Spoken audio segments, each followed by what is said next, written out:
Jain slowly change. My caste is Chipa, so I print in old fashion. Old fashion means like before 70 years ago, different caste have in Rajasthan, different caste have in India. So different type, different design they use for Brahman, caste Brahman, Baniya and Mali, Gujar, Ahir and Kumhar, Meena. They like different design and different color. So we print before 70 years ago. In 70 years ago, before 70 years ago, my grandfather, Jaipur man, Bagru man, Kaladara man, Jahota man and Bassi man print different design and different colorway.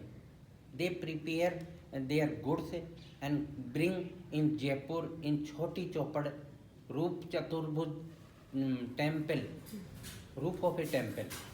They bring their printed fabric and every Saturday held on a roof of a temple in 7 morning time 7 to 11 12 o'clock. They sell there. So old villagers come and purchase and sell their town, city, which they like.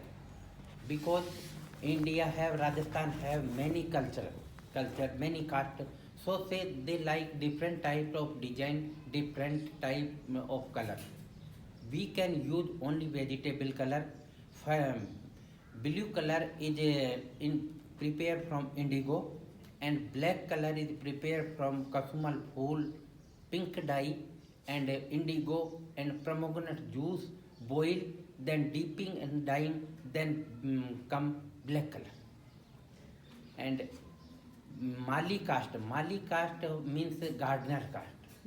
Gardener's caste wearing green color, dhaniya ki booty. They like dhaniya ki booty.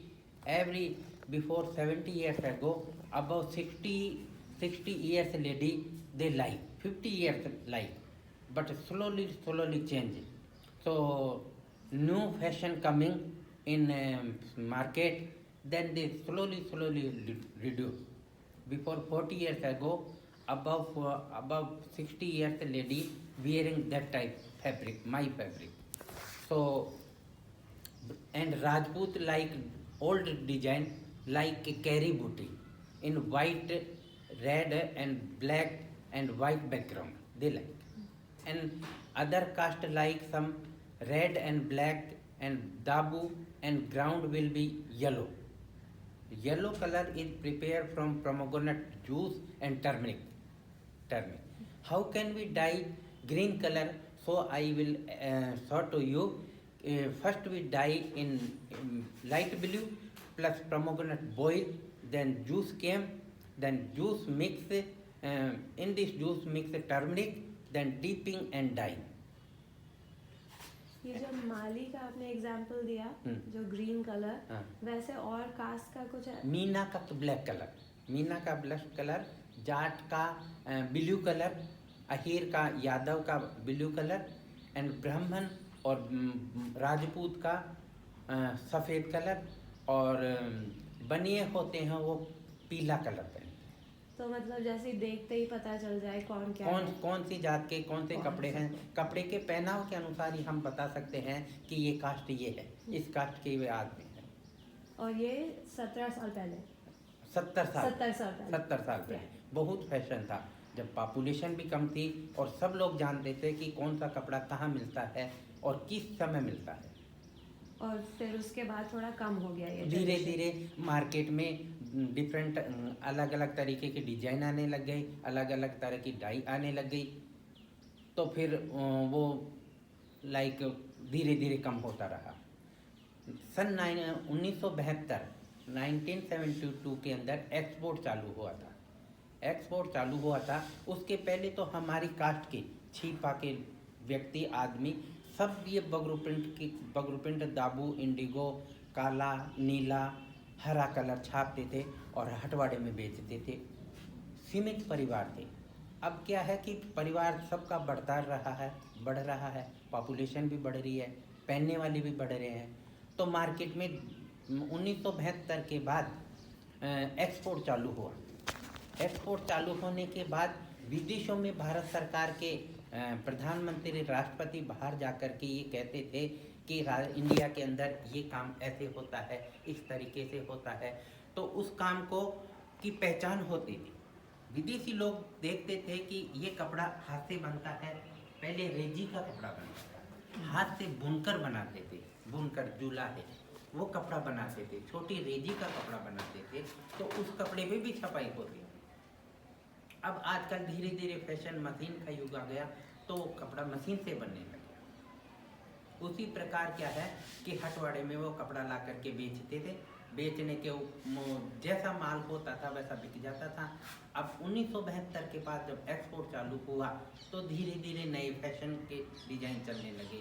Sari, suit, salwar, running fabric, वो अलग अलग colour में। Man Bagru print का colour बहुत अच्छा होता है और ये वनस्पति वेजिटेबल कलर ही काम में देते हैं, तो इसको लेने से स्वास्थ्य में किसी प्रकार की हानि नहीं होती है। आपका ऑपरेशन में क्या चेंज आया 1972 के पहले और 72 के बाद? 72 के पहले तो ये मार्केट में बहुत चलता था, काम करने वाले बहुत थे। जब 1972 के बाद एक्सपोर्ट चालू हुआ तो विदेशी, इंग्लैंड के, जापान के, अमेरिका के बहुत आदमी आते थे और ये सोचते थे कि हमने पेपर में सुना है, अखबारों में सुना है कि आप ऐसा काम बनाते हैं, तो वो आते थे, मीडिएटर हो जाते थे, एक्सपोर्टर हो जाते थे।